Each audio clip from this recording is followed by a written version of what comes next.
Init magtrabaho. Ang init sobra ngayong araw, linggo. At hapon na talagang mainit pa rin. Talagang hindi kinakaya ng electric fan ang init. Ayan, pawis na pawis ako. At kahit tumayo ka po, nakakahapo pa rin. Ayan. Ay, hindi ko lang po matiis at kailangan ko pong ayusin itong aming faucet. Hindi ko alam kung mag-fit itong aking faucet na to. Ito po ay second hand po to kasi dun sa kapatid ko ito. Maiksi kasi ito ano.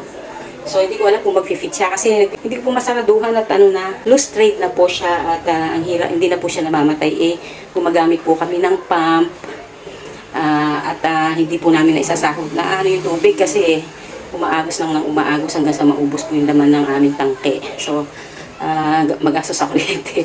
So ito po ayan lang itong aming faucet na to.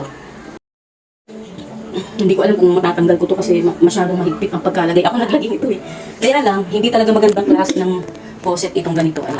Meron ba kayong ganyan? Ayan. Kung bibili po kayo ng faucet, huwag ganito kasi yung unang binili ko ganito rin. Tapos ganito rin yung naging sira niya. Ito talagang loose. Ang bilis lang wala pa isang taon yan. Sira na kagad. So, tatry ko itong tanggalin. Problema ito pag nabasag yung PVC.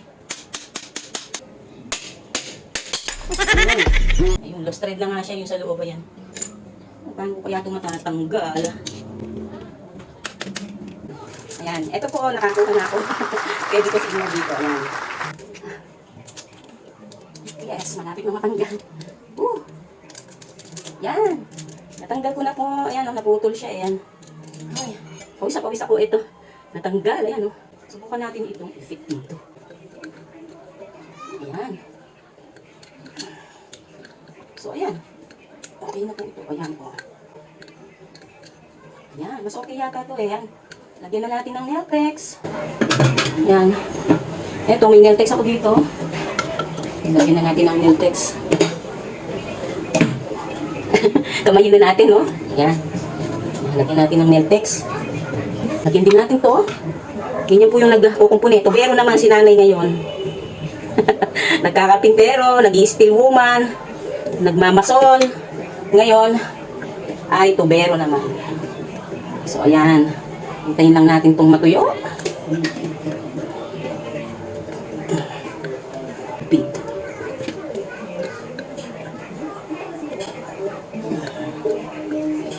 Kailangan ng Ayan, lagyan na po natin ito ng Teflon.